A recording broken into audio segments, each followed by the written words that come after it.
Okay, viewers, this is Dr. James Von Dutch on 1st of October 2025, and I'm making this video in my supported housing personal bedroom for the homeless in Coventry. And in this video, I'm going to be talking about mobile phones and the safety aspects, in particular the SAR value or specific absorption rate value. And I'll be mentioning about that in this video. I should mention that all mobile phones do emit some form of electromagnetic frequency radiation, and it can pose significant health risks to people, especially on depending on the parts of the body where the exposure is uh, the most affecting. And the SAR value is set by regulatory bodies, and different regulatory bodies have different limits set. And I'll give you those values. In the USA, the regulatory body is the FCC, the Federal Communications Commission.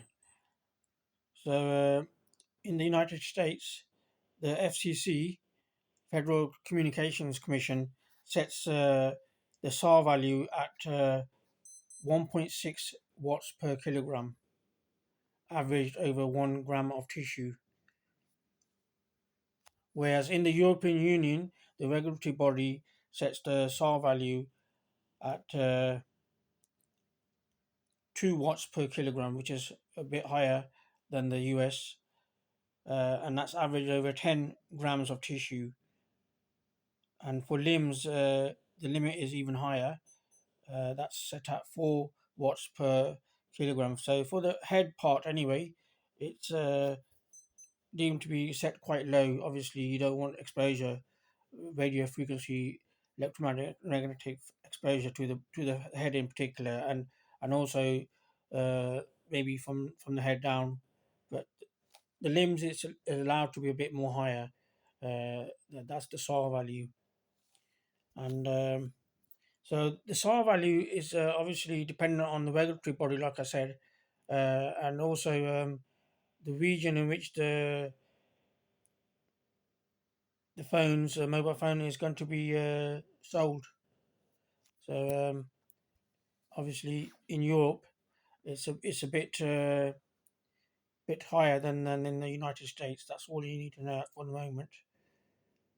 But those are the values. So again, once again, it's 1.6 watts per kilogram in the United States, and in the European Union, it's 2 watts per kilogram, and that's what you need to remember.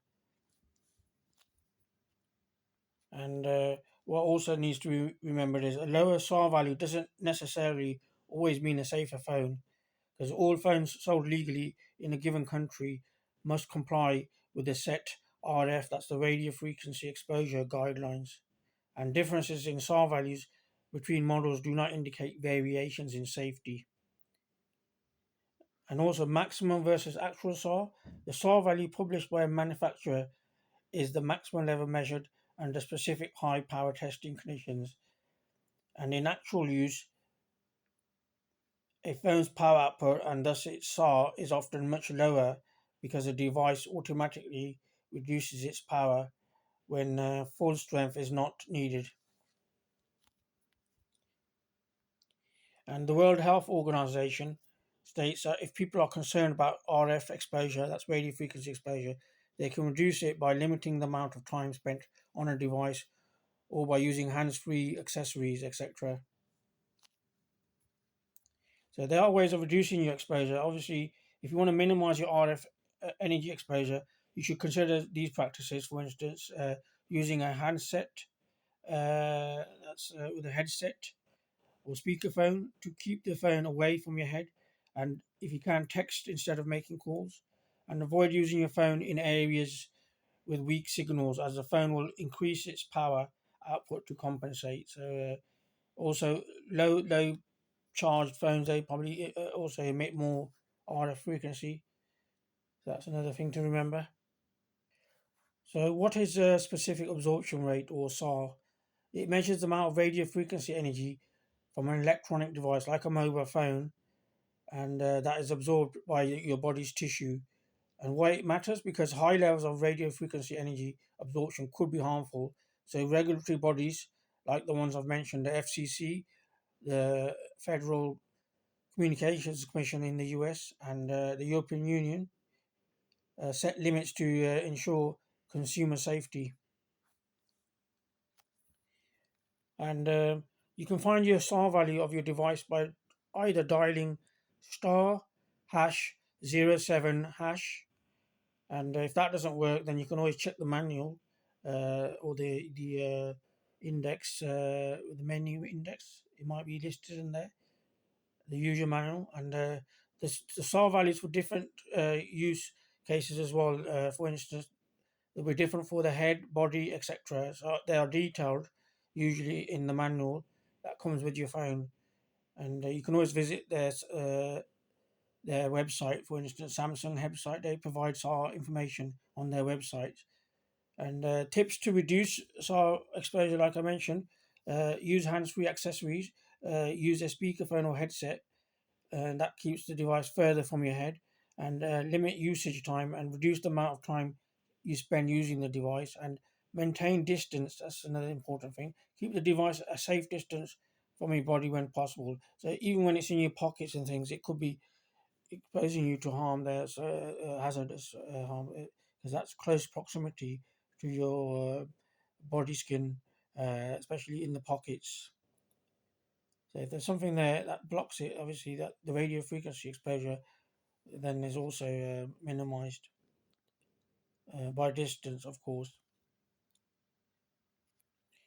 And finally, don't forget the radio frequency from emitted from mobile phones is a electromagnetic form that's a non-ionizing form, and it's obviously a lot safer than, say, for instance, ionizing radiation, such as ultraviolet C, for instance, which is the upper end of ultraviolet, and the one that causes skin cancers and melanomas, etc. And I was mentioning in my previous videos, uh, thankfully, chlorofluorocarbons were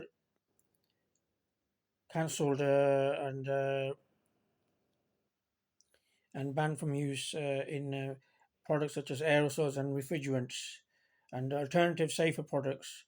Alternative safer versions were used instead of chlorofluorocarbon products.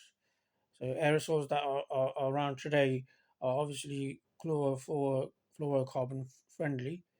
They don't have those in them, and so are for refrigerants. They don't also contain the damaging chlorofluorocarbons, which were responsible for the ozone layer depletion in the Earth's atmosphere. The hole that was observed, and obviously it was allowing harmful radiation, specifically ultraviolet C onwards, those sort of rays, and even X-rays and other other parts of the electromagnetic radiation to penetrate through that particular ozone layer, which was there to protect the planet Earth. In that particular area where there was a hole, obviously it was allowing um, emission from outer space into onto Earth, and causing a rise in cases of skin cancers and melanomas, etc. But that is obviously ionizing radiation, ultraviolet. That is so. End of the day, it's still part of the electromagnetic spectrum, and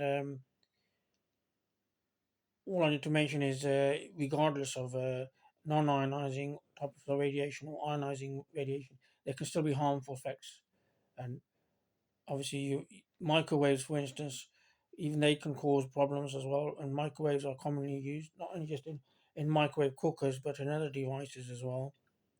And obviously they rely on the vibration of molecules, causing frictional heating, and that's how products heat up using microwave effect, microwave radiation, in particular electromagnetic radiation.